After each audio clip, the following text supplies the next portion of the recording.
Notre thème de ce soir, c'est Jaébet, ne sois pas bête. Jaébet, ne sois pas bête. Le nom de Jaébet signifie né dans la douleur, né dans la souffrance. Alors, nous nous retrouvons ici une assemblée des enfants des pauvres, des hommes et des femmes, nés dans la douleur. Et Dieu nous dit, nous sommes des Jaébet. Chacun de nous est Jaébet. Alors tu es Jaébet, ne sois pas bête. Tu es né dans la douleur. Ne sois pas bête pour mourir encore dans la douleur. Cet enfant né dans la douleur ne se montra pas bête. Il se montra intelligent, sage par sa prière et ses efforts. Tu es né dans la douleur, mais par ta prière et par tes efforts, montre que tu ne veux pas mourir dans le malheur. Naître pauvre, si tu es né pauvre, ce n'est pas de ta faute. Mais si tu meurs pauvre, c'est de ta faute. C'est de ta faute. Dis à ton voisin, tu es né pauvre. Ce n'est pas de ta faute. Mais si tu meurs pauvre, c'est de ta faute. Regarde l'exemple de Jaébet. Amen. C'est à cette sagesse que l'enseignement de ce jour voudrait nous amener. Dire non, je suis né dans la douleur. Je ne dois pas vivre et finir dans le malheur. La pauvreté dans laquelle nous sommes nés peut constituer un mauvais départ, susceptible de nous limiter, de nous bloquer, de nous déterminer d'une manière ou d'une autre. Pour triompher de cette situation, il nous faut une prière différente et une grande rage de vaincre, comme celle de Jaébet. Jaébet, on l'appelle aussi Yabesh ou Yabès. Le texte est là, lisons-le ensemble.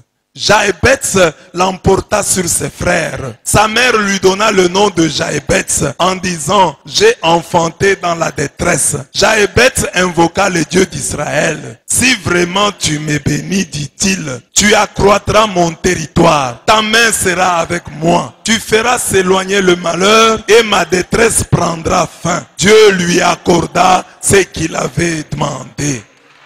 Dieu lui accorda ce qu'il avait demandé. Cet homme né dans la douleur, cette douleur n'impacta pas négativement sa prière. Parce qu'on dit souvent que les riches chassent les éléphants, tandis que les pauvres chassent les punaises. Vous verrez les gens qui ont de l'argent, ils vont aller en forêt chasser des éléphants. Mais les pauvres tout le temps, ils sont en train de chasser quoi? Les punaises. C'est ça leur travail. Les millionnaires chassent les éléphants, les pauvres chassent les punaises. Amen. Révolte-toi. Les autres chassent les éléphants. Et moi, je vais toute ma vie chasser les punaises. Je ne veux plus de cette vie-là. Ça veut dire que les millionnaires chercheront toujours des grandes choses. Même dans leur prière. Si un millionnaire vient prier ici, il ne va pas prier pour avoir les frais académiques. Il ne va pas prier pour avoir le loyer. Il va demander des grandes choses à Dieu. Mais regardez Jaébet, né dans la douleur, il ne se montra pas bête pour commencer à demander à Dieu de les délivrer des punaises. Vous sentez que dans sa prière, il demande à Dieu des éléphants. Il dit à Dieu, bénis-moi vraiment. Pourquoi il met vraiment? Tout pauvre peut prier en disant, Seigneur, bénis-moi. Il peut même dire, bénis-moi un peu. Parce que les pauvres demandent comme ça, donne-moi un peu, donne-moi un peu. Ils exagèrent avec les un peu. Hein. Le pauvre, lui, c'est tout un peu. Viens un peu, écoute un peu, donne-moi un peu. C'est toujours comme ça. Tout c'est un peu. Alors, bénis-moi un peu. Mais lui dit, un homme né dans la douleur, un homme né dans la souffrance. Mais quand il se met à prier, il prie comme un millionnaire. Bénis-moi vraiment. Étant mes limites. Je ne veux plus souffrir. Ça, c'est un pauvre. Le pauvre lui demande, oh Seigneur, donne-moi la patience dans la souffrance. Mais lui dit, je ne veux plus souffrir. Que ta main soit avec moi. Donc, il dit, bénis-moi vraiment. Étant mes limites. Que ta main soit sur. Mets un terme à ma souffrance. Je ne veux plus souffrir. J'ai assez souffert. Maintenant, mets un terme à ma souffrance, à ma galère. Mets un terme à mon calvaire. J'ai tant souffert. Dis à Dieu maintenant que ce soir tu es venu comme Jaébet, déterminé. Je ne suis pas venu chasser les punaises. Je suis venu chasser les éléphants. Tu es le Dieu qui créa les éléphants. Je viens te demander de grandes choses. Je viens te demander de véritables bénédictions. Je viens te demander d'étendre mon territoire. Je viens te demander de grandes choses. Même si je suis né dans la souffrance, même si je suis habitué à la douleur, je ne viens pas à la prière ici chasser les punaises. Je viens chasser les éléphants. Je viens demander de grandes choses. Parce que tu es le Dieu de grandes choses, de grandes bénédictions. Je viens auprès de toi pour demander de grandes choses. Dieu de grandes bénédictions. Dieu de véritables bénédictions. Nous refusons l'opinion selon laquelle les grandes choses sont dans les loges, dans les cases des féticheurs. Nous proclamons que les grandes choses sont auprès de toi. Dieu de Jaébet, tu lui accordas ce qu'il t'avait demandé. Le texte qui parle de Jaébet, c'est 1 Chronique 4, 9 à 10.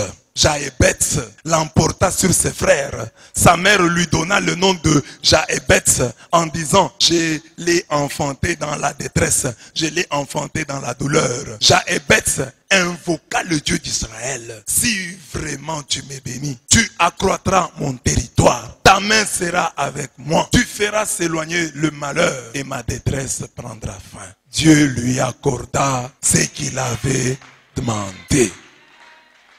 Aujourd'hui, Dieu t'accordera ce que tu lui demanderas. Tu demandes de petites choses, tu auras des petites choses. Tu demandes de grandes choses, tu auras des grandes choses. 5 points. L'art de vivre parmi les canards. Jaébet est un aigle qui avait l'art de vivre parmi les canards. Si tu es un aigle, même si tu vis parmi les canards, l'art de vivre parmi ces oiseaux de la basse cour. Parce que toi, tu es de la haute cour. En vivant au milieu des oiseaux de la basse cour, tu vas te sentir mal à l'aise. Tu vas sentir que tu n'es pas dans ton élément. Toi, tu es un aigle parmi les canards.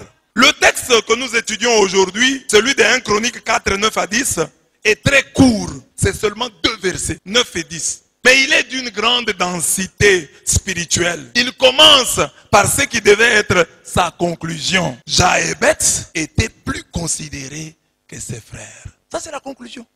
Quand Dieu te bénit, les gens vont commencer par la conclusion.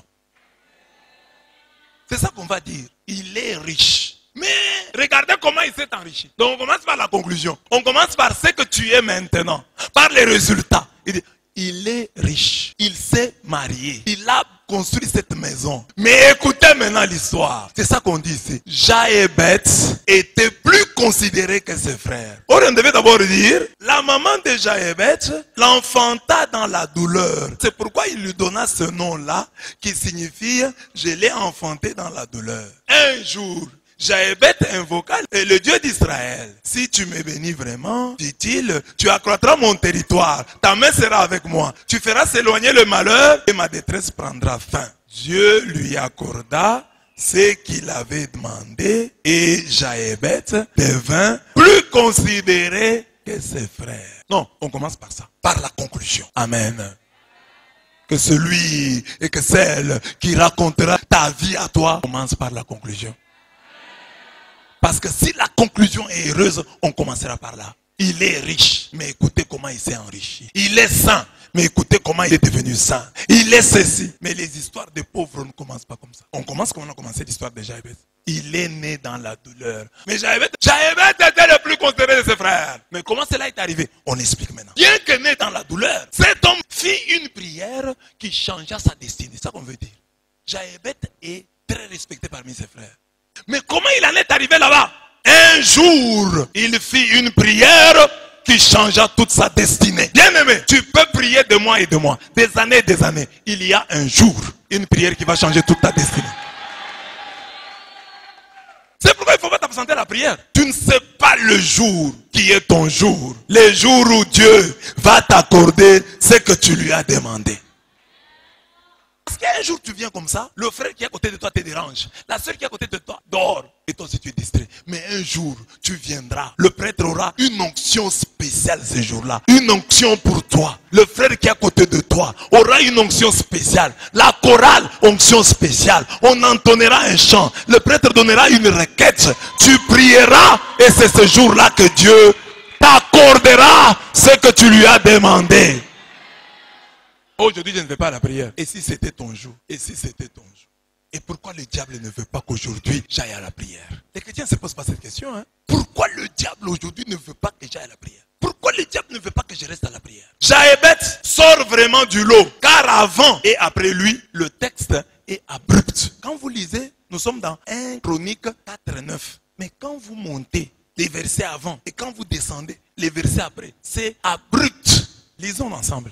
Fils de Judas, Péret, Erson, Carmi, Our Escobal, Réaja, fils de Shkobal, engendra Jachat. Jachat engendra Ashumai et Lahad. Ce sont les familles de Soréatiens. Voici les descendants du père de Tam, Jisraël, Jisma, Jishma, Jidbash. Le nom de leur sœur était Atselelponi. Écoutez ce qu'on dit. Penuel était père de Gedor et Ezer, père de Usha. Ce sont là les fils de Ur, premier-né d'Ephrata, père de Bethléem. Ashur, père de Tekoa, eut des enfants, Eléa et Nara. Nara lui enfanta Ashuzam, Efer, Temeni, Ashashtari. Ce sont là les fils de Nara, fils de Eléa, Zeret, Sochar et Nan. Kots engendra Anoub et Atsobeba et les familles d'Acharchel, fils d'Arum. Ça c'est de 1 à 8. C'est abrupt. Quand on arrive à Jaébet, on raconte une histoire. Les autres n'ont pas d'histoire. Ils n'ont eu comme histoire l'engendrement. Ainsi, 9 changes. Reprenons au début l'introduction. Jaébet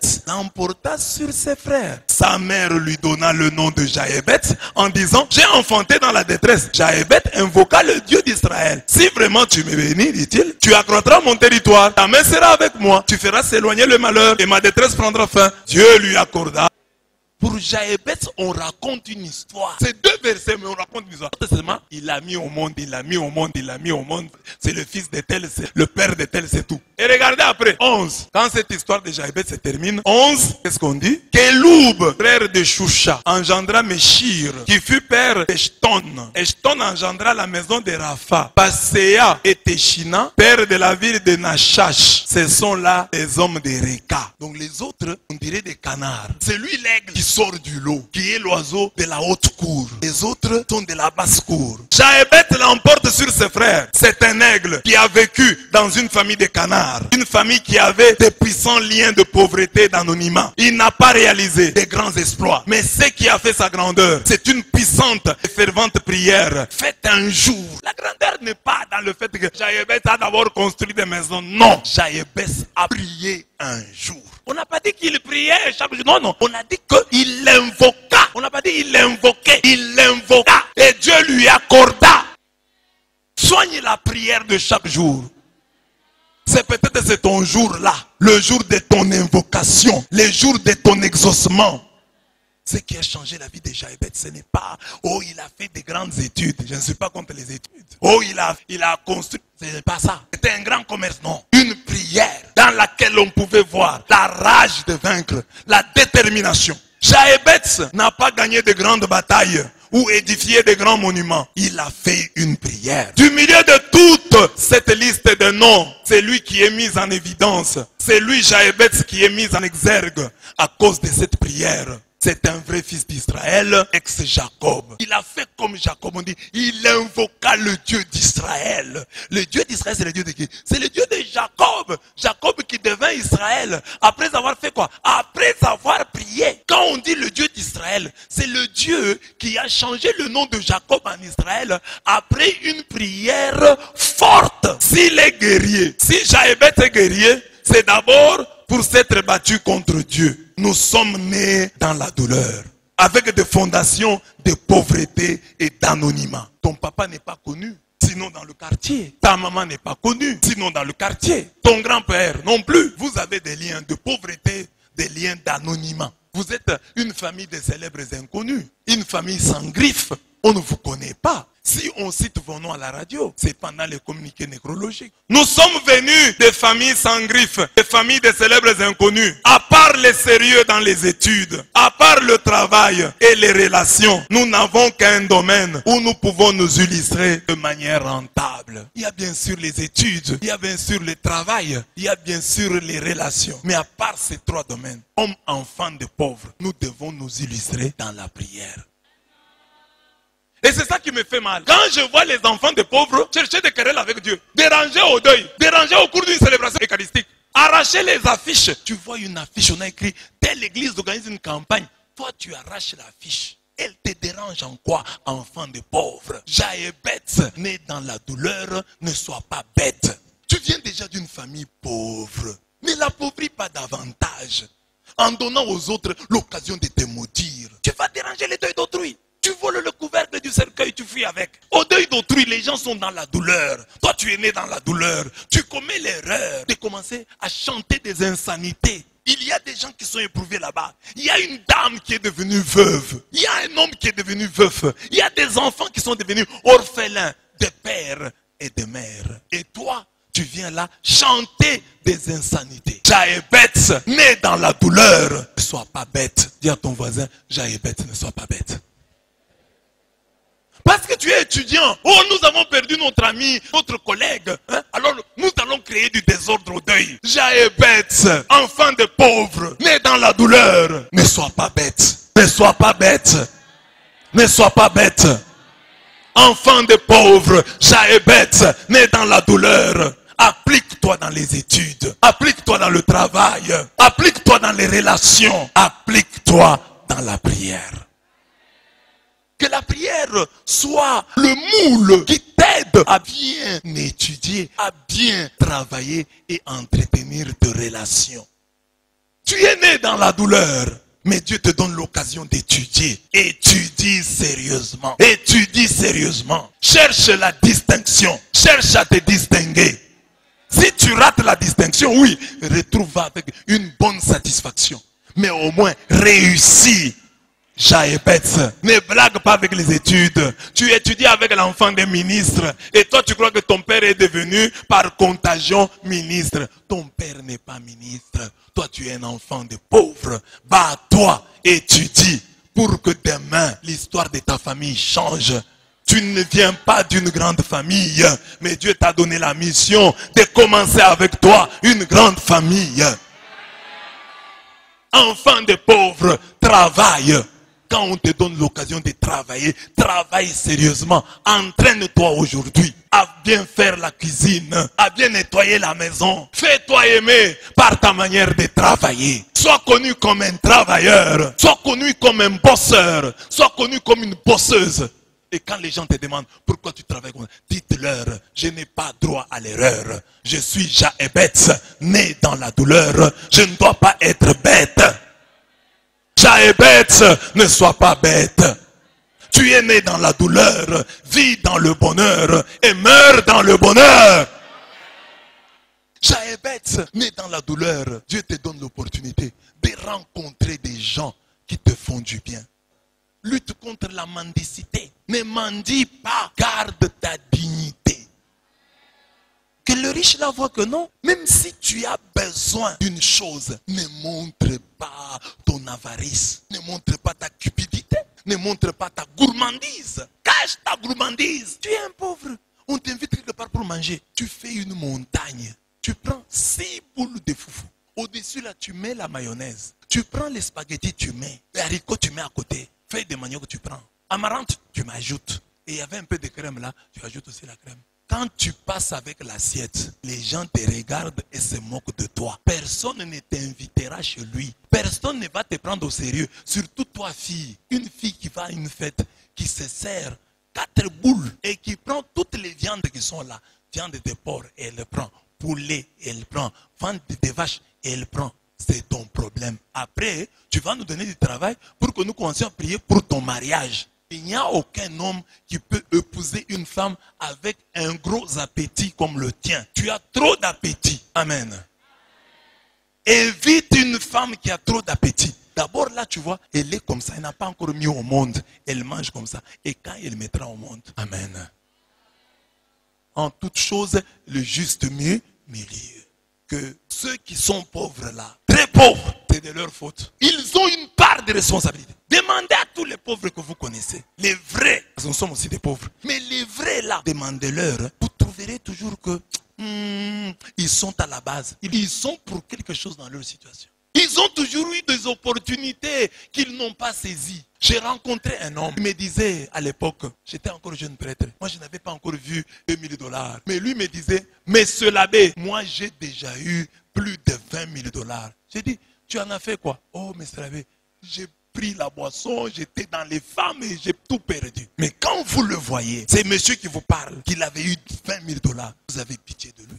Donc, les $20 000 qu'il a eu à un certain moment dans sa vie n'ont laissé aucune trace. Il a investi dans les manger, dans le boire, dans l'habillement.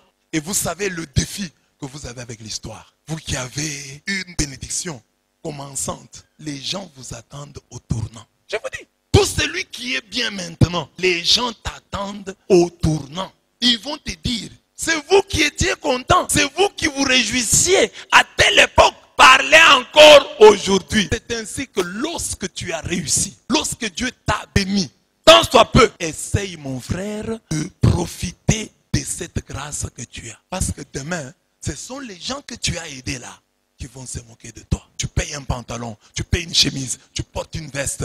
Il y a des gens qui te haïssent pour ça. Alors, ne leur donne pas raison. Un jour, ils puissent se réjouir. Oh, on l'a eu. Non, non, non, non, non, non. Non, non, non, non, non, non. Ne permets pas ça. Dis à ton voisin, j'ai dit non.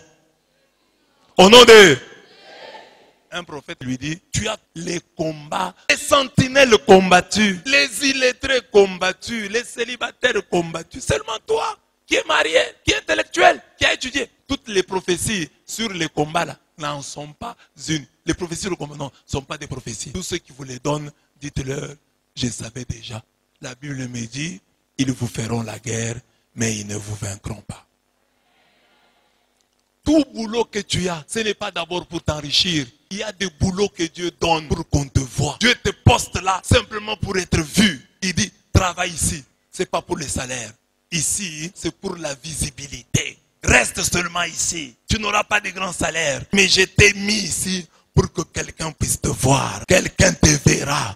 Comme on a vu Moïse dans la corbeille. On te verra aussi. Et le fait de travailler, mes bien-aimés, toucher l'argent, même qui n'est pas le tien. Et chaque jour, quand tu travailles, on te paye $5 de transport. C'est quelque chose. Regarde ton voisin. Tu verras. S'il a un visage de chômeur, tu verras. Le visage des chômeurs se fait voir. Mais quelqu'un qui a un travail, qui chaque jour ici touche même 5 000 francs, même 10 000 francs, il est différent de celui qui ne touche rien. Jaébetz, ne sois pas bête. On t'a donné un petit travail, fais-le bien. Tu as une relation, entretiens-la. Ne fais pas le gros dos devant celui qui t'aide, devant celui qui peut te faire du bien. Il y a des gens dans la vie qui ne peuvent pas toujours nous aider directement, mais peuvent nous faire du bien. Même une lettre, ils ne nous donnent pas l'argent, mais ils peuvent même nous recommander. Ils peuvent même apposer leur petite signature au bas de notre lettre, de notre demande d'emploi. Et ça peut changer les choses. Vivons bien. Jaébetz, ne sois pas bête. Dieu a mis sur ton chemin des gens de bien. Vis bien avec eux. Ne peux pas aller le déranger. Jaébetz, ne sois pas bête. C'est un allant de soi qu'ils aient des parents qui paient pour eux les frais académiques. Mais chers frères, il y a des parents, ça ne leur dit absolument rien. Vous pouvez discourir, appeler le prêtre, appeler même le pape pour qu'il lui donne des conseils. Il ne donnera rien. Un irresponsable. Mais tu as un papa, on te chasse de l'école, il transpire. Et c'est le grand homme que tu connais, ta maman, la grande dame que tu connais, qui paye pour toi, qui transpire, qui sue sang et eau pour que tu puisses étudier. C'est à elle que tu réponds mal. Jaébetz, tu es bête. Tu es vraiment bête. Et vous verrez un tel garçon, une telle fille, obéir à un voisin qui ne fait rien dans sa vie. Le voisin l'envoie. Il part avec empressement. Mais celui-là même qui fait tout ou qui fait le gros dans sa vie, c'est ça la bêtise des pauvres. Jaébetz, tu es bête. Toi qui es né dans la douleur, comme cet homme dont on parle. Mais toi tu es bête. C'est ça la différence. Jaébetz de la Bible n'était pas bête. Mais toi, tu es bête. À part les sérieux dans les études, le travail et les relations, nous n'avons qu'un domaine où nous pouvons nous illustrer de manière rentable. C'est la prière. Et puisque Dieu honore la prière, si nous persévérons et que nous nous comportons comme des aiglons au milieu des cantons, sachant qu'un jour, Les gens parleront de nous en commençant par ce que nous pouvons considérer comme les résultats. Ils parleront de notre gloire en oubliant nos croix. Ils parleront de notre gloire en oubliant nos croix. Ils feront du bruit sur notre salaire en oubliant notre galère, en oubliant notre calvaire. Ils iront vite à la conclusion en oubliant l'introduction. Ils parleront de nos victoires en oubliant nos déboires. Ils nous jetteront des fleurs sans se poser des questions sur nos labeurs et sur nos pleurs. Tout homme vient au monde dans l'anonymat, mais meurt dans la publicité. Car le jour de la mort vaut mieux que le jour de la naissance. Jaébet, ne sois pas bête. Tu es né dans la douleur, meurs dans le bonheur. C'est ça le défi que nous avons. Nous allons d'abord refuser ça. Nous allons refuser que c'est vrai, nous sommes nés dans la douleur. On nous a raconté. Et même je n'ai pas besoin qu'on me raconte. Parce que quand je regarde ma maison, je sens que je suis né dans la douleur. Quand maman me rapporte, je sens que je suis né dans la douleur. Il n'y avait pas de prospérité. Et quelle prospérité? Dans la maison où tu es né là-bas, pauvreté. Mais je suis né dans la douleur comme Jaébet. Je refuse d'être bête. Continuer dans la misère et mourir dans le malheur. Refuse-le au nom de Jésus. Nous sommes nés dans la douleur. Je suis né dans la douleur. Je refuse de vivre dans le malheur. Je refuse de mourir dans le malheur. C'est déjà arrivé. Je suis né dans la douleur. C'est déjà arrivé. Je suis né dans la souffrance. Mais ça ne doit pas continuer comme ça. Ils peuvent jouer avec nos noms. Jaébet n'oubliera jamais que sa mère a beaucoup souffert en le mettant au monde. En effet, toute sa vie, il s'appellera souffrance. C'est ça son nom. Des liens se cachent dans les noms à cause de leur signification, certes, mais aussi à cause de nos homonymes ou des intentions de ceux qui nous les ont donnés. Donc, tu peux souffrir parce que ton nom, de par sa signification, te ramène à la misère. Ton nom, à cause de ton homonyme, parce que tu peux avoir un bon nom, mais l'homonyme, ton homo là, il a un esprit plus fort que celui de tes parents. Et il décide, sur le plan spirituel, que cet enfant ressemblera. Il va lui ressembler, parce qu'il a décidé ainsi. Les homonymes, ou l'intention. Quelqu'un peut dire, donne-lui mon nom pour qu'il me ressemble. Il peut même ici en Afrique, te donner un coup de tête pour dire, sois comme moi, et la tête que j'ai. Ressemble-moi et tu portes ce nom. Peut-être que la mère de Jaébet voulait simplement garder à travers le nom de cet enfant le souvenir des douleurs qui furent les siennes au moment de l'enfanter. Mais le diable qui est toujours aux aguets peut sauter sur des noms pareils pour se jouer de notre destinée. On peut te donner un nom avec toute la bonne foi du monde, mais le diable peut sauter dessus et déterminer ta destinée. Un lien de péché, de célibat, de pauvreté, d'impudicité, de maladie, de vol, de malhonnêteté peut être ainsi insufflé dans un prénom, dans un nom, dans un post-nom et même un surnom. Quelqu'un peut dire, peut prononcer cette parole imprécatoire. Comme cet enfant porte mon nom, il sera comme moi. Si sur le plan spirituel, il est plus fort que tes parents, il est plus fort que toi. Les faibles spirituellement croient que le salut dans ce cas n'est loge que dans le changement de nom. Il y a des gens qui sont faibles spirituellement, qui croient que, bon, comme tel nom me complique la vie, je le change. Non. Jaébet ne se montra pas bête à ce point. Il ne changea pas de nom. Jaébet changea de prière. Jaébet changea d'attitude devant Dieu. Il s'appelait souffrance, mais il pria comme s'il s'appelait bonheur. Il s'appelait malheur, il pria comme s'il s'appelait joie. Ne change pas de nom, change de prière. Et en changeant de prière, Jaébet changea sa destinée. Paraphrasons Paul et disons qu'aucun nom ne doit être rejeté pourvu qu'on le prenne avec action de grâce. Paul parle ici des repas, mais j'ai dit aussi, je l'applique, j'ai dit qu'aucun nom ne doit être rejeté pourvu qu'on le prenne avec action de grâce. On m'appelle Jaébet, je te rends grâce pour ce nom.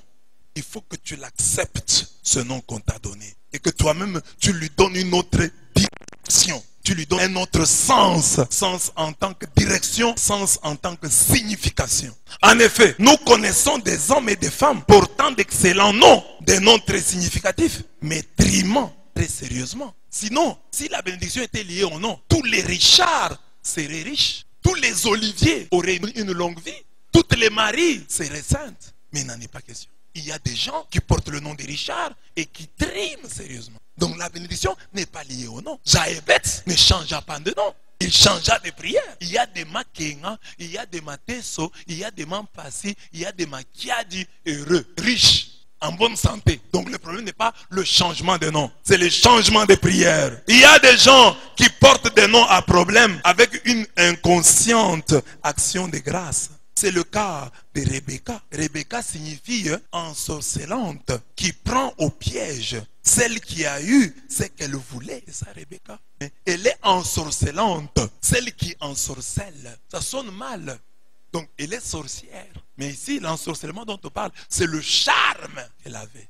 Alors, elle aussi était ensorcelante. Mais si on prend seulement ce mot tel qu'il se présente, c'est un mauvais nom. Mais Rebecca, c'est la première qui a donné au monde, à l'humanité, des jumeaux. Caleb signifie chien. Il y a des gens qui s'appellent Caleb. Ils sont fiers. Pasteur Caleb. Caleb, c'est chien. Oh, je m'appelle Caleb, donc tu t'appelles chien. Mais c'est un mauvais nom. Mais celui qui l'a porté, c'est quelqu'un de bien. Caleb, dans la Bible, c'est quelqu'un. Mais il a porté un mauvais nom. Rachel, c'est brebis.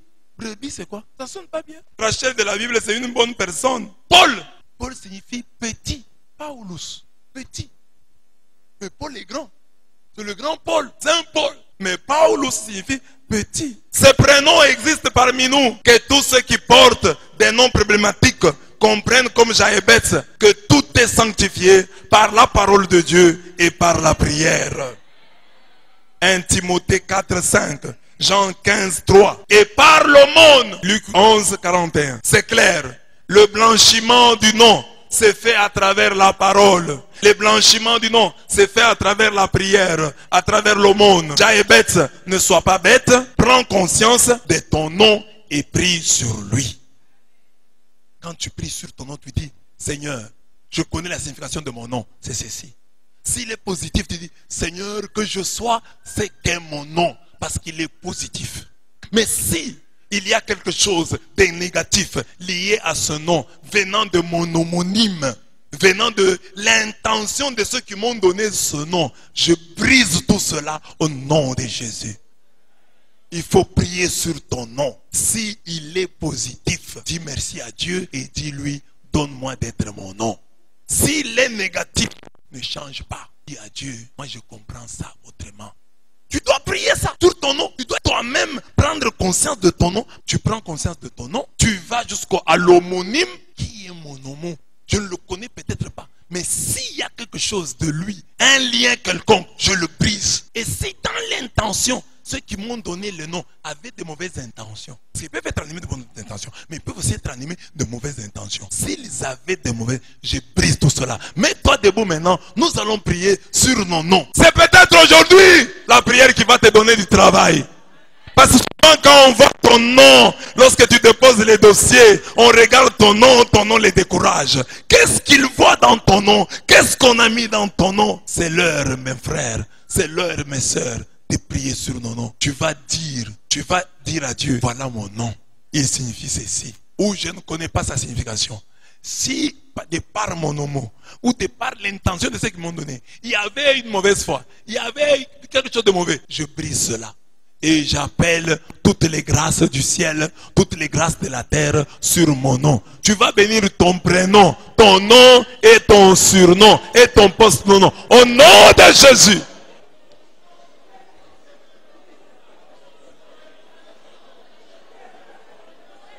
Prie. Nous sommes devant toi.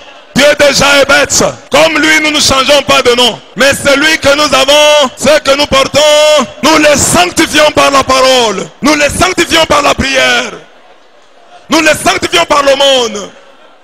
Je m'appelle Blaise, ô Dieu de gloire, je ne connais pas la signification, mais je sais le sang qu'il a porté, ô Dieu de gloire, que je sois comme l'évêque de Sébaste, Blaise, réputé par ce miracle. Il a enlevé l'arête qui était dans la gorge d'un enfant. Ô Dieu de gloire, que Saint Blaise, qui est considéré, qui est vénéré pour ses vertus, pour sa force médicinale. Ô Dieu de gloire, fais en sorte que moi aussi, je sois puissant pour guérir les malades, pour prier sur eux et leur accorder ta guérison. Oh Dieu de gloire, je ne connais pas la signification du nom de Kanda. Je sais qu'il y a le verbe Kudikanda. Quelle que soit l'origine de ce nom, l'objectif de ceux qui me l'ont donné, mon homo, oh Dieu de gloire, tout lien avec mon homo, tout lien négatif, je le prie au nom de Jésus-Christ. Tout lien négatif avec mon homo, avec ceux qui m'ont donné ce nom de Kanda, je le détruis au nom de Jésus. Tout ce que le diable est venu ajouter dans mon nom, je le casse au nom de Jésus. Je prends mon nom de Ndundumuna. Je ne sais pas ce qu'il signifie. Oh Dieu de gloire, quel que soit le lien avec mon homo, avec l'intention de ceux qui me l'ont donné, s'il y a un lien de pauvreté, de misère, de maladie, de péché, de quelque mal que ce soit, je le brise au nom de Jésus. Je le brise au nom de Jésus. Je le brise au nom de Jésus-Christ. Je le brise au nom de Jésus-Christ. Tout ce qu'il y a dans mon prénom, dans mon nom, dans mon post-nom, tout ce qu'il y a de démoniaque, tout ce qu'il y a de diabolique, tout ce qu'il y a comme lien avec le monde des ténèbres, je le brise au nom de Jésus. J'y verse le sang de l'agneau, j'y verse le sang de l'agneau, j'appelle le feu de Dieu, je brûle avec le feu de Dieu, je consume tout lien satanique au nom de Jésus. Les démons qui se sont assis sur ton nom et qui ont voulu l'utiliser pour détruire ta destinée, ces démons-là, prends autorité sur eux et chasse-les au nom de Jésus-Christ. Vous ne pouvez pas utiliser mon nom pour me faire du mal. Au nom de Jésus, je rends grâce pour mon nom. J'appelle sur mon nom la puissance de la parole de Dieu, la puissance de la prière. Jésus, que ta grâce prenne possession de mon nom. Prenne possession de mon nom. Écoute maintenant, je t'ai dit vendredi dernier que tu as un nom au ciel. Gédéon sur la terre, on l'appelait Gédéon. Au ciel, on l'appelait vaillant guerrier. Marie sur la terre, on l'appelait Marie. Mais au ciel, on l'appelait pleine de grâce. Daniel, on l'appelait Daniel.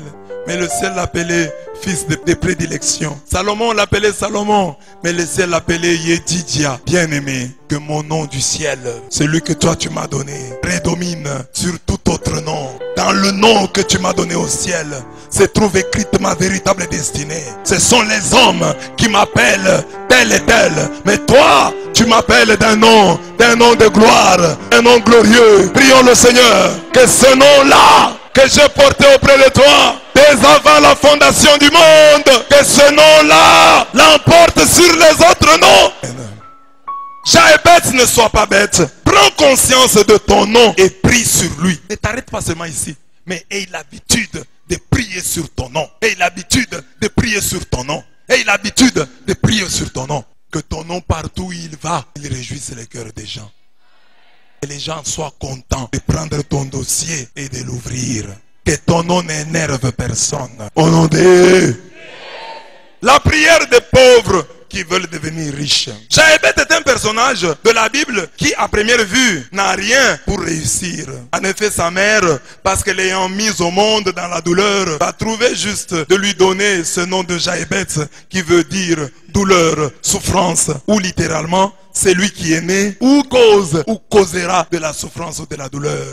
Il y a des noms difficiles à porter dans la vie et c'était le cas pour cet enfant. Tout enfant qu'il était, il devait porter un nom comme celui-ci. Souffrance, douleur, né dans la douleur.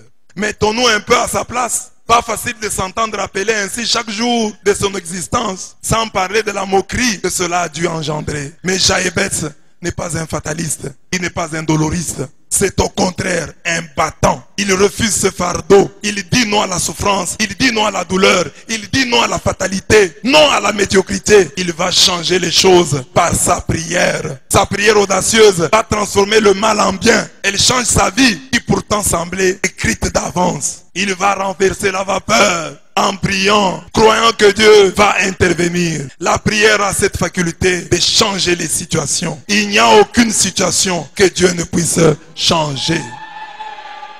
Il t'invite maintenant à le prier comme Jaébet. Si aujourd'hui tu es dans le gouffre, si la maladie gagne sur toi, si ta famille s'écroule autour de toi, si tes finances sont dans le rouge, si au travail c'est difficile, refuse la fatalité, car Dieu est un grand Dieu. Pourquoi ne pas oser lui demander des choses à la mesure de sa personne, à la mesure de sa grandeur? Il faut savoir que ce que vous avez été dans le passé ne doit pas déterminer votre avenir. Car avec Dieu, les choses anciennes sont passées. Voici, toutes choses sont devenues nouvelles. Et tout cela vient de Dieu. 2 Corinthiens 5, 17. Au milieu d'un environnement en décomposition, Jaébet s'est levé et a fait cette prière parce qu'il ne voulait pas subir. Il voulait agir. Il voulait triompher. Jaébet, ne sois pas bête. Ne parle pas comme le riche qui croit avoir réussi sans prière. J'entends souvent les gens dire, les Africains, vous vous trompez. Vous pensez que c'est en priant que vous allez changer vos pays. Amen. Toi qui connais l'histoire ou qui ne connais pas, je te dis que les Européens qui ne prient pas aujourd'hui ont prié. Ont prié. Il suffit d'aller en Europe, de voir le nombre d'églises. Dans un petit périmètre, tu peux rencontrer 4 églises. Pourquoi ils construisaient ces églises? C'est qu'ils croyaient en Dieu. Et je crois que ce qu'ils vivent aujourd'hui, c'est le fruit bien sûr de leur lutte et de leur travail, mais c'est aussi le fruit des prières de leurs ancêtres. Ils ont marqué le cœur de Dieu. Ils ont prié. Ils ont fait des choses pour Dieu. Aujourd'hui, si nous parlons de Jésus-Christ, c'est grâce à leurs ancêtres. Ils sont venus ici, dans nos terres africaines, à leurs risques et périls, et nous ont prêché l'évangile. Les Africains disent qu'ils sont venus voler. Oui, parmi eux, il y avait des voleurs, mais tous n'étaient pas des voleurs. Certains sont venus pour prêcher l'évangile et ils ont laissé leur peau ici. Et pour ça, je suis sûr que Dieu bénit leur postérité. Amen, amen. Amen, amen. Les qualités de la prière de Jaébet. Qu'y a-t-il de si exceptionnel dans cette prière pour que pendant des siècles, les prédicateurs en parlent? Il est un fait que cette prière a suffisamment plu à Dieu pour qu'elle soit rapportée dans l'écriture. Cette prière est constituée de 4 requêtes. Jaébet a demandé que Dieu le bénisse. Il a demandé que Dieu agrandisse son territoire. Il a demandé que la main de Dieu soit avec lui. Il a demandé que Dieu le préserve de tout mal et qu'il ne souffre plus. Premier point, bénis-moi vraiment. Jaébet demande à Dieu de lui ouvrir son précieux trésor, là où se trouvent les bénédictions. Ouvre-moi ton précieux trésor, là où se trouvent tes bénédictions. Ce n'est pas mauvais de demander à Dieu d'être béni. Jaébet a dû se souvenir d'Abraham, son ancêtre.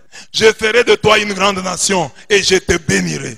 Je rendrai ton nom grand et tu seras une source de bénédiction. Je bénirai ceux qui te béniront et je maudirai ceux qui te maudiront. Et toutes les familles de la terre seront bénies en toi. Genèse 12, 2 à 3. Ce que Jaébet voulait, c'est d'être une bénédiction pour sa postérité, pour le monde. Ce que Dieu veut, c'est que nous soyons un instrument de bénédiction pour les nôtres et pour le monde. Ne prions pas en croyant que la bénédiction, c'est telle ou telle chose. C'est telle ou telle personne. C'est tel ou tel lieu. Mais demandons à Dieu de nous bénir vraiment. Et lui comprendra que bénir l'homme vraiment, c'est faire de lui une bénédiction. Quand tu dis à Dieu, bénis-moi vraiment, tu lui dis en fait, fais de moi une bénédiction. Fais de moi une source de bénédiction. Que par moi, qu'à travers moi, ma famille soit bénie. Mes enfants soient bénis. Fais de moi une source de bénédiction. Alléluia. Bénis-moi vraiment. C'est-à-dire que cette bénédiction reste dans ma postérité. Que mes enfants la trouvent. Que mes enfants en jouissent. Je ne te demande pas telle chose, oh bénédiction, c'est-à-dire donne-moi une voiture. Non. Le bien que tu m'as fait, qu'il arrive jusqu'à ma postérité. Que mes enfants en jouissent. Mets-toi debout, nous allons dire à Dieu de nous bénir vraiment. Que ça ne s'arrête pas avec moi, que ça continue jusque dans mes enfants. Que mes enfants en profitent, que ma postérité en profite. Que partout où je vais, je sois une source de bénédiction. Que des hommes soient bénis par moi. Et grâce à moi, les hommes trouvent du travail. Bénis-moi vraiment. Bénis-moi vraiment. Bénis-moi vraiment. Bénis-moi vraiment. Ne me laisse pas faire semblant d'être béni. Mais bénis-moi vraiment. Écoute, J'ai été jeune, dit David, j'ai vieilli et je n'ai point vu le juste abandonné, ni sa postérité mendiant son pain. Toujours il est compatissant et il prête, et sa postérité est bénie. Psaume 37, 25 à 26. Et bien aimé, c'est ça. Bénis-moi vraiment. C'est-à-dire, je ne veux pas faire semblant d'être béni. Il y a des gens qui ont les oripeaux de la bénédiction. Il a une voiture, mais il a des difficultés pour y mettre du carburant. Quand il met le carburant dans la voiture, il n'a plus rien. Il n'a plus rien d'autre. Il a un gros téléphone, mais dans ce téléphone, il n'y a rien. Il a au contraire des dettes. Il doit autant d'argent à Orange. Il doit autant d'argent à Vodacom. Mais il a un gros téléphone. Mais à part la grandeur du téléphone, il n'y a rien. Tu as les oripeaux, les apparences d'un homme béni. Mais tu ne l'es pas véritablement. Voilà pourquoi j'avais dit, bénis-moi vraiment. Que de la bénédiction, je n'ai pas seulement l'apparence. Que j'ai la réalité de la bénédiction.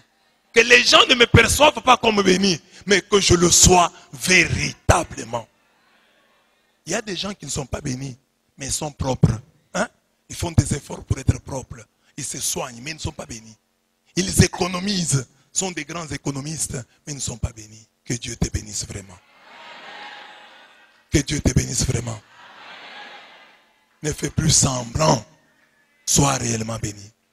Et je vous ai toujours expliqué le mystère de la bénédiction. Il y a des gens qui croient que la bénédiction, c'est avoir un salaire de 25 000 $. C'est pas ça. Il y a quelqu'un qui a un salaire de 25 000 $ et il a un enfant qui souffre. Et chaque mois, il doit dépenser 23 000 pour que cet enfant tienne dans cette vie. Il n'est pas béni. Mais il y a quelqu'un qui a 2 000 $ de salaire et il n'est pas malade. Ses enfants ne sont pas malades. Et il a des opportunités d'achat, de vente, d'investissement. Quelqu'un vient comme ça, j'ai une parcelle, tu peux la prendre à crédit, tu me payes pendant 5 ans, chaque mois tu me payes autant. Et tu prends. C'est une opportunité d'achat. Mais tu n'as pas un gros salaire, mais tu as seulement des opportunités. Et Dieu te donne des opportunités. D'achat, de vente, d'investissement. Au nom de... Étant mes limites, agrandis mon territoire. L'ennemi essaye toujours de nous serrer de près, de nous limiter. Combien de fois Israël a dû combattre contre les Cananéens ou les Philistins? Parce que ceux-ci arrivaient toujours à grignoter leur terrain. Il fallait les repousser et reprendre ce qui faisait partie de l'héritage de Dieu à Israël. N'est-ce pas là le sens de la prière de Jaébet? Voulez-vous que votre sphère d'influence s'élargisse? Vous sentez-vous comme bloqué, limité? Demandez à Dieu d'élargir vos limites. Vous serez bénis et vous serez en bénédiction. Il y a des gens bénis et sans vision. Ils blaguent avec la bénédiction. Car ils se croient bénis pour toujours. Mais un homme béni vraiment entend le Seigneur lui dire constamment, élargis l'espace de ta tente. Qu'on déploie les couvertures de ta demeure. Ne retiens pas.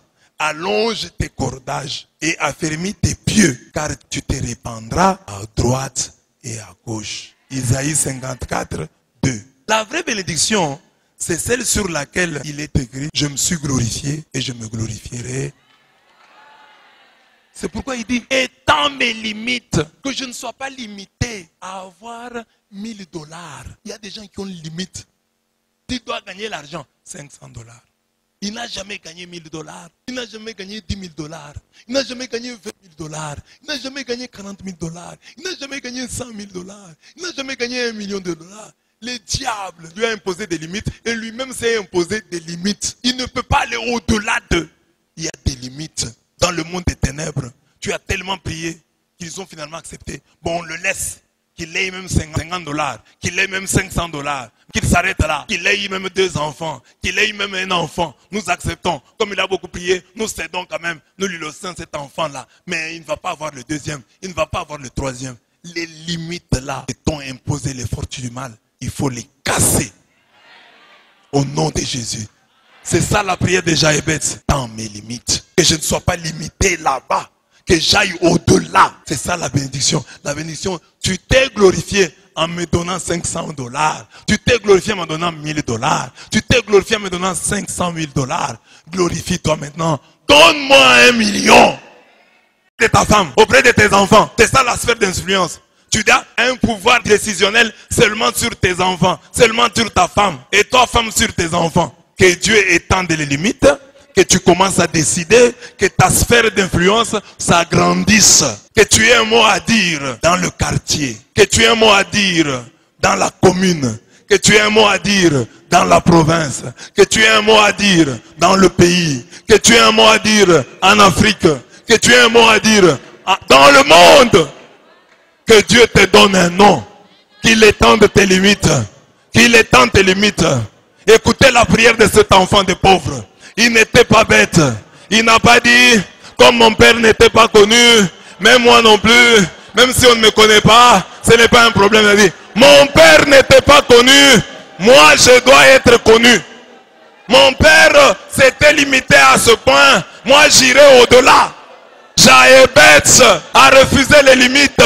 Refuse les limites. Refuse les limites. Et t'impose le monde. Et t'impose les ténèbres. Va au-delà.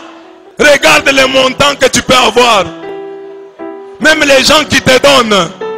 Ils disent, oh non, lui, donnez-lui $20. Les limites dans le monde des ténèbres. Donc on ne peut te donner que $20. Tu vaux $20. Tu vaux $50. Tu vaux $100. Que Dieu étende tes limites. On te donne au-delà. Que tu gagnes au-delà. Pour gagner, c'est la même chose. Tu es avocat. Quel dossier tu as? Tu n'as que de petits dossiers là. Où tu peux gagner $50, $100, $200. Quand est-ce que tu gagneras des milliards? Quand est-ce que tu gagneras des millions? Tu es ingénieur. Les marchés que tu gagnes, toujours des petits marchés. On t'a imposé des limites. Toi seulement des petits marchés. Fais seulement ça. Toi tu ne peux pas aller au-delà. Toi seulement $500. Les marchés de beaucoup d'argent t'échappent toujours. Ce sont les autres qui les prennent. Que Dieu étende tes limites. Pourquoi tu ne peux pas trouver un travail avec un gros salaire? Pourquoi on ne peut pas bien te payer? Qui a mis les limites? Que toi, même si tu travailles, le salaire pas au-delà de $500. Qui a dit ça? Jaébetz s'est révolté. Il a dit pas question. Pas question. Les millions c'est pour qui? Tu apprends seulement. Et l'avocat a eu une affaire juteuse. Et l'ingénieur a eu un contrat juteux. Ah! Pas seulement des petits montants. Qui est-ce qui t'a limité à ces petits montants? Révolte-toi! Révolte-toi! Tu es né dans la douleur! Tu es né dans la misère! Tu es commerçant. Tu fais des commandes. Et ils arrivent toujours au mauvais moment. Quand le marché en est plein, quand est-ce que toi tu peux faire aussi de bonnes affaires? Quand est-ce que tu peux dire non, cette fois-ci, Dieu m'a béni. Cette fois-ci, Dieu a été avec moi. J'ai bien vendu en un rien de temps. Et j'ai eu des bénéfices. Tu as vendu toutes sortes de choses. Tu as fait toutes sortes de commerces. Tu n'évolues toujours pas. Tu ne réussis en aucun domaine. On a mis des limites. Toi, tu ne peux pas évoluer. Tu feras toutes sortes de commerces. Tu n'iras pas de l'avant. Qui sont-ils pour décréter cela dans ta vie? Qui sont-ils? Quel pouvoir ont-ils? Qui le leur a donné? Où est Dieu? Il y a un Dieu. Il y a un Dieu qui étend tes limites, Jaébetz. Jaébetz, il y a un Dieu qui étend les limites. Que les limites tombent. Que les limites tombent. Même les enfants que tu as mis au monde. Oh, tes propres enfants. Pour te donner $100, c'est un problème. Tes enfants t'envoient $50. Toi, tu as dépensé beaucoup d'argent. T'es imposé autant de sacrifices. Quel est le jour où ton enfant te donnera $1000, $10 000? Maman prend $10 000. Papa prend $20 000. Limite jusqu'à ce point. Tes propres enfants incapables de te donner au-delà. Étends mes limites.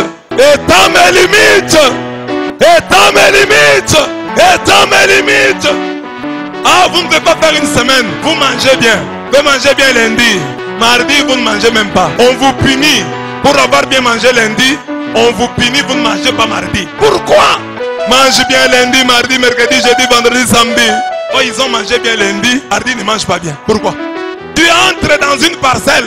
Ton histoire dans les parcelles d'autrui se termine toujours en queue de poisson. Tu quittes toujours avec ta garantie. Tu commences toujours bien. Tu prends la garantie, tu payes un mois, tu payes un deuxième mois. Le troisième mois, le problème commence. Oh, je commence à consommer ma garantie. Après, ça te termine dans l'histoire. Tu pars. Tu quittes les parcelles d'autrui dans la honte. Tu as bien payé un premier mois, un deuxième mois. Troisième mois, ce sont des problèmes. Les limites. Ils ont décrété dans le monde des ténèbres qu'il peut toujours avoir une parcelle, il peut toujours être locataire, et il paiera seulement un mois. Les limites! Tu peux trouver un garçon, il dit qu'il t'aime. 3 mois après, il se fatigue. La limite, c'est que toi, tu ne peux pas vivre avec un homme 3 mois. Plus de 3 mois, c'est trop. Tu ne peux pas vivre avec une femme plus de 3 mois. 3 mois après, 6 mois après, ce sont des problèmes et c'est la séparation. Que ces limites tombent. Que ces limites tombent. Même la grossesse. Sa grossesse, elle peut concevoir, nous l'acceptons. Nous concédons qu'elle conçoive. Mais elle ne fera pas cette grossesse. Elle ne fera pas plus de 6 mois. Au 5e mois, il y aura des problèmes. Au 5e mois, il y aura des problèmes. Ils ont décidé ça dans le monde des ténèbres. Seigneur, c'est ça qu'ils ont dit dans le monde des ténèbres. Et toi, tu dis quoi? Tu dis quoi? C'est toi le Seigneur des esprits. C'est toi le maître des temps des circonstances. Tu les laisses faire. Tu les laisses faire. Ne les laisse pas faire. Ne les laisse pas faire. Nous connaissons un seul Dieu, c'est toi. L'unique Dieu que nous connaissons, c'est toi. Ils peuvent te laisser en bonne santé pendant 3 mois. Et après tu tomberas malade. Il y aura un malade dans la famille. Tu devras dépenser l'argent. Tout l'argent que tu as. Tu dois les dépenser à la maladie. Ils ont dit les limites c'est 3 mois. 3 mois il sera en bonne santé. Après ça, il sera malade. Qui sont-ils? Qui sont-ils? Quelle puissance ils ont? Quelles limites tombent? Même quand tu veux épargner. Oh, je vais épargner pour payer la parcelle. Je vais épargner pour payer telle chose. Ils vont te laisser. Tu mets 100 $. Tu mets 200 $. Tu arrives à 300 $. Tu as 400 $. Il y a un problème qui surgit. Et tu dois retirer à la banque les 400 $. Toujours compter à 0. C'est maman, je viens, oui mon enfant. Combien de pas? 5 pas en avant. Maman, je viens, oui mon enfant. Combien de pas? 10 pas en arrière. Que ces limites tombent. Jaébet, né dans la douleur, avait compris ça. Et il s'était révolté. Il dit, ça ne doit pas continuer. 3e requête de Jaébet. Que ta main soit avec moi. Jaébet reconnaît que de lui-même, jamais il n'arrivera à accomplir l'œuvre de Dieu. Il sait que nul ne peut rien arracher de la main du Père. Jean 10, 29. Cette main qui guide et protège, c'est en fait les 2 mains de l'Éternel. Dans sa droite est une longue vie, dans sa gauche, richesse et la gloire. Proverbe 3, 16. Devant la résistance de Pharaon, Dieu dit, une main puissante l'obligera. Quand cette main puissante est avec nous, ceux qui nous doivent le respect, l'honneur, la gloire, l'argent, sont obligés de nous les donner. Personne ne peut rien arracher de la main du Père. Que cette main soit avec moi. Parce que si elle est avec moi, je remettrai tout entre ses mains. Et personne, nul ne peut rien arracher de la main du Père. Que ta vie soit dans la main de Dieu. Que ta santé soit dans la main de Dieu. Là où personne ne peut mettre la main et arracher quoi que ce soit. C'est là que se trouve la sécurité. Si ta vie est dans la main de Dieu, ta vie est en sécurité. Que ma vie soit dans la main de Dieu. Que mes études soient dans la main de Dieu. Que mes enfants soient dans la main de Dieu. Que mon mari soit dans la main de Dieu. Que ma femme soit dans la main de Dieu. Parce que personne ne peut rien arracher de la main de Dieu. Que tout ce que j'ai, que ma maison, mes voitures, mon travail, mon commerce, tout ce que j'ai, mes projets, mon avenir, ma destinée, que tout cela soit dans la main de Dieu. Dans la main de Dieu. La main de Dieu, c'est laquelle? Ce sont les 2 mains. On dit, Dieu a 2 mains. Dans la main droite, il y a la longue vie. Dans la main gauche, il y a la richesse et la gloire. Quand on dit la main de Dieu, en fait on veut dire les mains de Dieu. Les 2 mains, celle qui donne la longévité, celle qui donne la richesse et celle qui donne la gloire. dans la main droite la longue vie. Que la main droite soit sur toi. Que la main droite de Dieu soit sur toi. Que la main droite de Dieu soit sur toi. Qu'est-ce qu'il y a dans la main droite? La longue vie. Que la main droite soit sur toi. Vis longtemps. Vois les enfants de tes enfants jusqu'à la 4e génération. Longue vie. Et il est temps de voir ce monde changer. Planter un arbre et mange-en le fruit. Que Dieu te donne la grâce de la longévité. Mais dans sa droite, tu ne peux pas avoir une longue vie, mais en trimant. Dieu dit, je mets sur toi la main droite pour que tu aies la longue vie, mais je mets sur toi aussi la main gauche pour que tu aies la richesse et la gloire. Que la main gauche de Dieu soit sur toi et la richesse et la gloire. Et cette main de Dieu, c'est celle qui a obligé Pharaon. Il a résisté, il a résisté. Dieu a dit, une main forte l'obligera. Que la main forte de Dieu oblige ceux qui te doivent. Ceux qui te doivent le respect, l'honneur, l'argent. Ceux qui te doivent le respect. Que la main forte de Dieu les y oblige. Nous allons maintenant prier sur la main de Dieu. Nous allons prier, demander que ce qui est dans sa main, nul ne peut l'arracher. Demander que les deux mains soient sur nous. Longévité, richesse et gloire. Nous allons demander que cette main forte oblige. Il y a des gens qui vous doivent de l'argent. Il y a des gens qui vous doivent de l'honneur, du respect. Ils ne veulent pas. Il y a des gens qui ne veulent pas vous lâcher. Ils vous tiennent dans leur prison. Dieu a dit, sa main que Jaébet a demandé les obligera. On entend le chant sur la main de Dieu. Nous prions.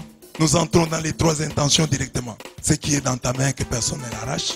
Mets sur moi la droite et la gauche. Et puis que ta main forte les oblige. Les oblige à me donner ce qu'ils doivent me donner. Les oblige à lâcher prise. Ne négligez pas. Priez sérieusement. Quand on dit mets ta vie dans la main de Dieu, fais-le. Ne blague pas. Il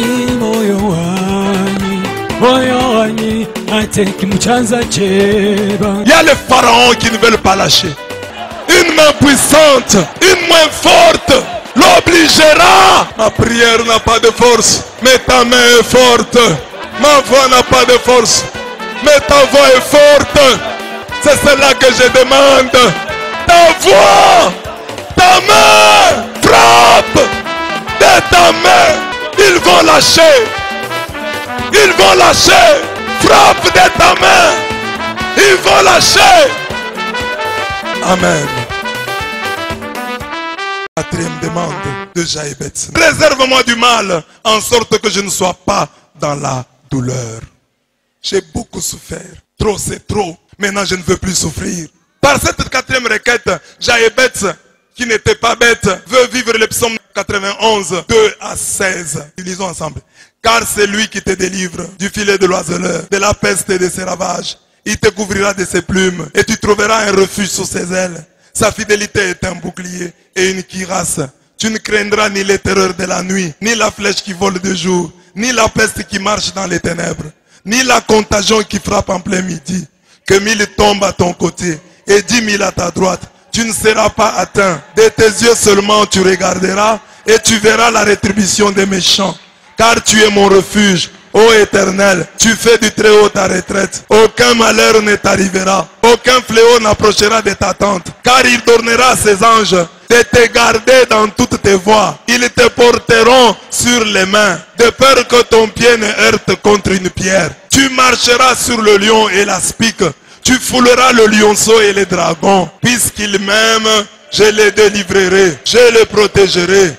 Puisqu'il connaît mon nom, il m'invoquera et je lui répondrai. Je serai avec lui dans la détresse. Je le délivrerai et je le glorifierai. Je le rassasierai de longs jours et je lui ferai voir mon salut.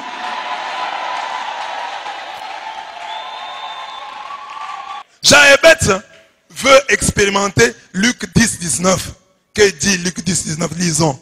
Voici, je vous ai donné le pouvoir de marcher sur les serpents et les scorpions et sur toute la puissance de l'ennemi. Et rien ne pourra vous nuire. Et rien ne pourra vous nuire. Et rien ne pourra vous nuire. Les fétiches ne vous nuiront pas. La magie ne vous nuira pas. La sorcellerie ne vous nuira pas. Les démons ne vous nuiront pas. Satan lui-même ne vous nuira pas. La maladie ne vous nuira pas. La pauvreté ne vous nuira pas. Tout ce que les gens font, toutes leurs manigances ne vous nuiront pas. Les hommes ne vous nuiront pas. L'ancien pouvoir ne vous nuira pas. Le nouveau pouvoir ne vous nuira pas. Les voisins ne vous nuiront pas. Les lointains ne vous nuiront pas. Les chefs qui ne t'aiment pas ne te nuira pas.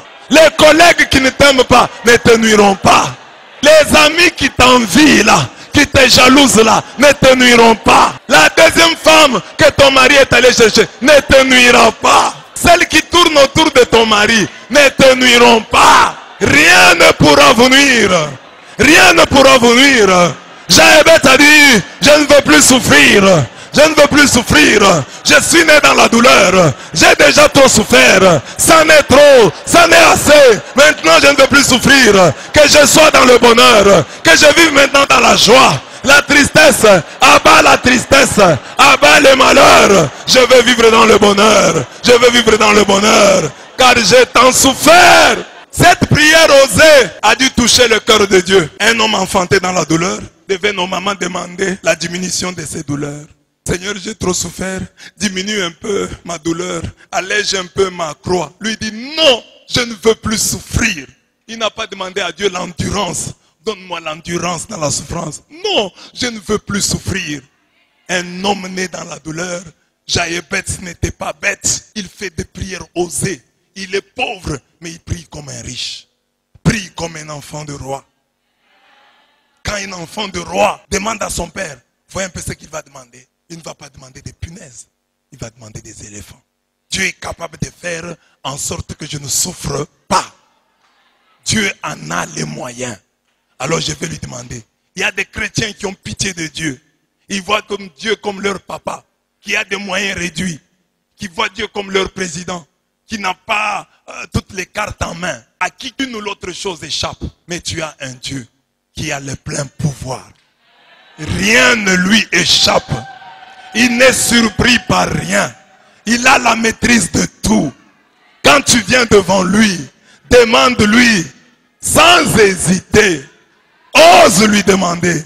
Jaébet a dit, je ne veux plus souffrir. J'ai trop souffert, ça suffit. Alors que toi tu demandes, donne-moi la force de porter la croix. Lui dit non. Je demande l'éradication de toutes les souffrances dans ma vie.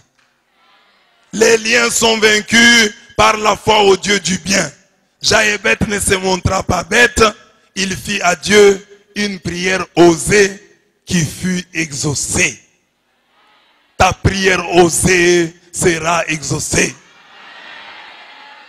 Dieu veut des hommes et des femmes qui font des prières osées. Il faut que quand tu pries, l'homme qui est à côté de toi, la femme qui est à côté de toi, puisse s'étonner. Quand l'homme qui est à côté de toi s'étonne, alors Dieu dit, ok, tu commences à bien prier. Mais quand tu pries, celui qui est à côté de toi se moque de toi. Écoute les choses qu'il demande. Il s'étonne parce que tu demandes des petites choses. Dieu, donne-moi $20. Dieu, donne-moi le loyer. Tu es locataire. Tu n'as pas de loyer.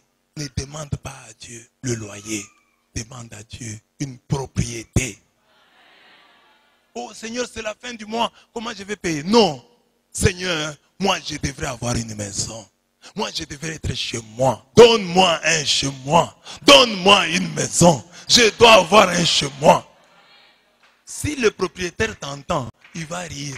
Il dit, lui là, il a mes dettes de 3 mois. Au lieu de demander même le loyer, il demande à Dieu une propriété. Il est fou. Oui, fou de Dieu. Demande à Dieu de grandes choses. Car il est le Dieu de grandes choses. Je ne veux plus souffrir. Je ne veux plus tomber malade.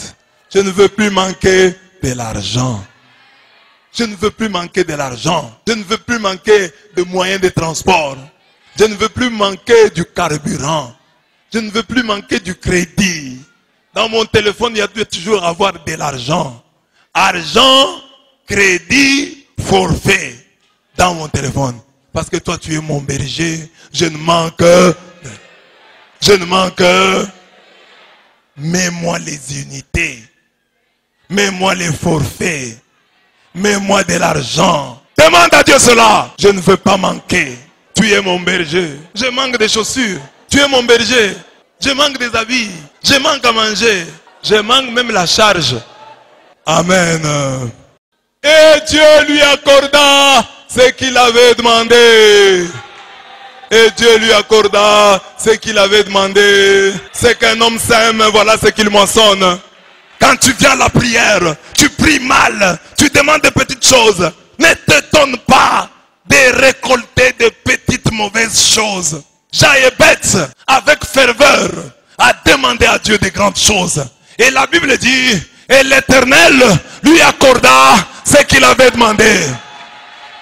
Tu es venu ici ce soir, tu as demandé à Dieu. Sois maintenant convaincu que le Seigneur t'a accordé ce que tu lui as demandé.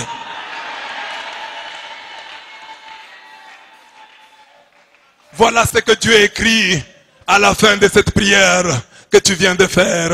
Et l'Éternel lui accorda ce qu'il avait demandé. Et l'Éternel lui accorda ce qu'il avait demandé. Et l'Éternel lui accorda ce qu'il avait demandé. Et l'Éternel lui accorda ce qu'il avait demandé. Telle demande, telle bénédiction. Ce que tu demandes, voilà ce que Dieu te donne. Dieu dit, vous êtes méchants. Vos enfants vous demandent du pain. Vous leur donnez du pain. Vous ne leur donnez pas des pierres. Ils vous demandent du poisson. Vous ne leur donnez pas des scorpions. Ils vous donnent des œufs. Vous ne leur donnez pas des serpents. Vous donnez à vos enfants ce qu'ils vous demandent. Et moi, Dieu, je ne vous donnerai pas ce que vous m'avez demandé. Je vous donne ce que vous avez demandé. Et Dieu lui accorda ce qu'il avait demandé. Est-ce que toi, tu as demandé la pauvreté ici? Est-ce que tu as demandé la maladie? Est-ce que tu as demandé la mort? Est-ce que tu as demandé le chômage? Est-ce que tu as demandé le célibat? Est-ce que tu as demandé la stérilité? Que la Bible se confirme, que Dieu confirme sa parole et l'Éternel lui accorda ce qu'il avait demandé. Nous n'avons pas demandé la maladie, nous n'avons pas demandé la pauvreté, nous n'avons pas demandé la mort, nous n'avons pas demandé la stérilité, nous n'avons pas demandé le péché. Confirme ta parole. Ce n'est pas notre parole, c'est ta parole. Tu es le Dieu fidèle. Tu es le Dieu fidèle. Tu es le Dieu fidèle. Accorde-nous ce que nous t'avons demandé. Nous n'avons pas demandé la mort. Nous n'avons pas demandé la maladie. Nous n'avons pas demandé la désolation, la stérilité, le célibat, le chômage. Nous avons demandé, bénis-nous vraiment, étends nos limites, que ta main soit sur nous, préserve-nous du malheur. Nous ne voulons plus souffrir. Voilà ce que nous t'avons demandé. Donne-nous ce que nous t'avons demandé. Tu es le même hier, aujourd'hui et toujours. Nous avons sémé à travers cette prière que nous puissions récolter. C'est qu'un homme sème, voilà ce qu'il moissonne. En effet, celui qui sème peu, moissonnera peu. Et celui qui sème en abondance, moissonnera en abondance. C'est depuis le matin que nous sommes là à s'aimer. Donne-nous de récolter en abondance. On ne se moque pas de Dieu. C'est qu'un homme aura semé, il le moissonnera. Nous avons semé la prière. Nous voulons moissonner la victoire. Nous voulons moissonner la lumière. Dieu des bénéfices. Tu dis que pour une prière, le moins que tu donnes c'est 30. Sur une prière 30. La prière comme semence. Sur une prière 60. Sur une prière 100. Une prière qui rapporte 100. C'est au-delà du 100%. C'est au-delà du 100%. Nous sommes déjà 10 000%. 10 000%. Une graine qui donne 100. Une graine qui donne 60. Une graine qui donne 30. C'est ça notre Dieu. Et Yahweh lui accorda ce qu'il avait demandé. Samson a dit que je meurs avec les Philistins. Lui avait demandé la mort. Et tu lui as donné la mort. Moi, je te demande la vie. Moi, je te dis, je suis né pauvre. Ce n'était pas de ma faute. Mais je ne veux pas commettre l'erreur de mourir pauvre. Les millionnaires chassent les éléphants. Je ne veux pas être le pauvre qui chasse les punaises. Ta parole dit, avant qu'ils m'invoquent, je répondrai. Avant qu'ils aient cessé de parler, j'exaucerai. Et bien aimé, je termine avec l'histoire d'Anne au temple de Silo. Elle y allait. Mais un jour, elle y est allée autrement. Elle a prié autrement. Le prêtre a cru qu'elle était ivre. Et elle a dit, je ne suis pas ivre. C'est la douleur que j'ai. Je suis en train de pencher mon cœur devant mon Dieu. Et un prêtre comme moi, pécheur comme moi, avec ses problèmes comme moi, a dit à Anne, va en paix.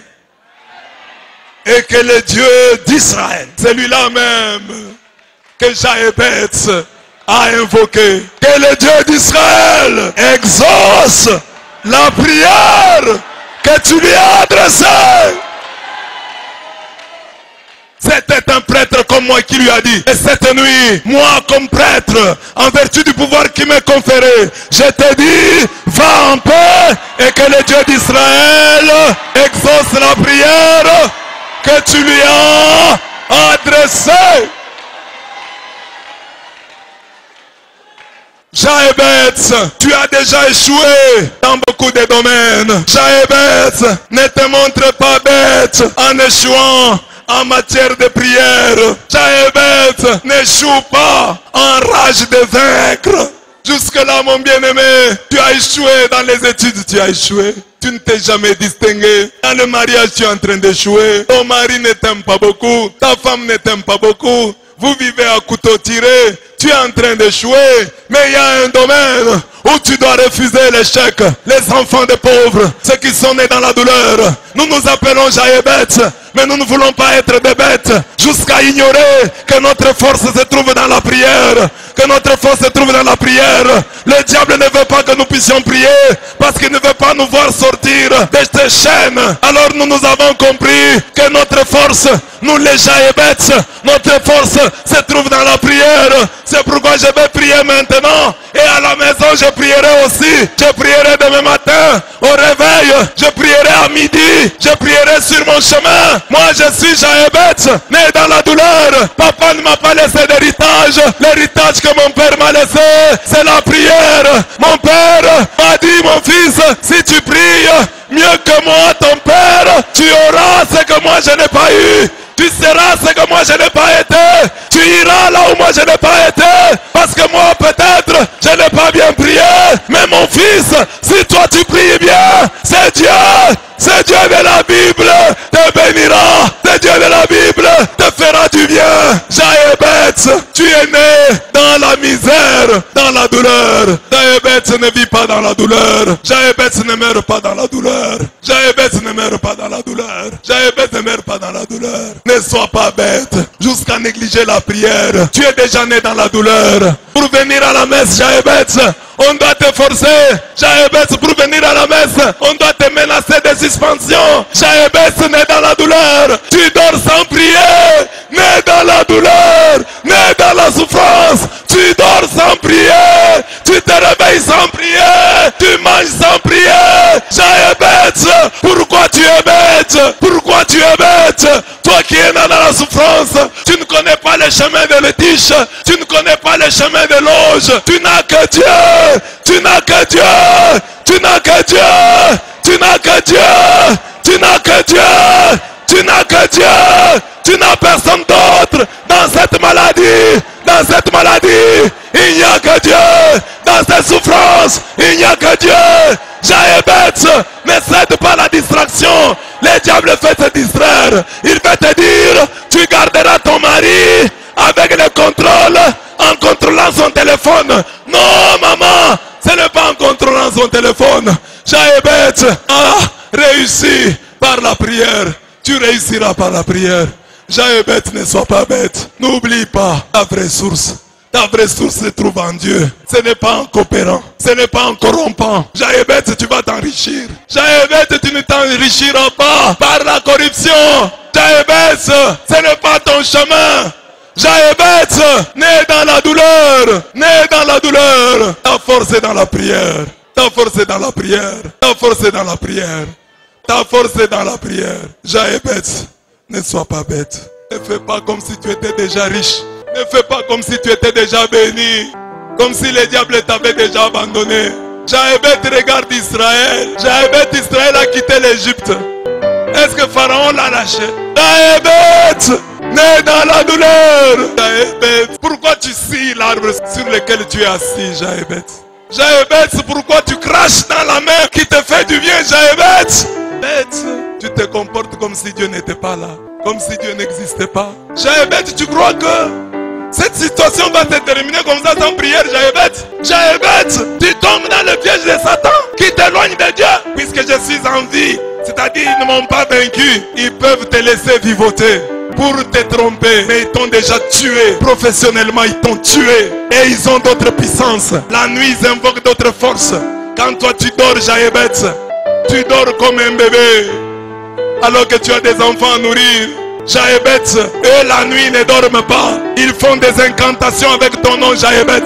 Et toi tu dors. Jaébet, David qui était roi, disait, lui-même qui a dit, Dieu comble son bien-aimé quand il dort. Lui-même a dit, la nuit je pense à toi et je reste des heures à te parler. Amen. Et Dieu lui accorda ce qu'il avait demandé. Acclamons la parole du Seigneur.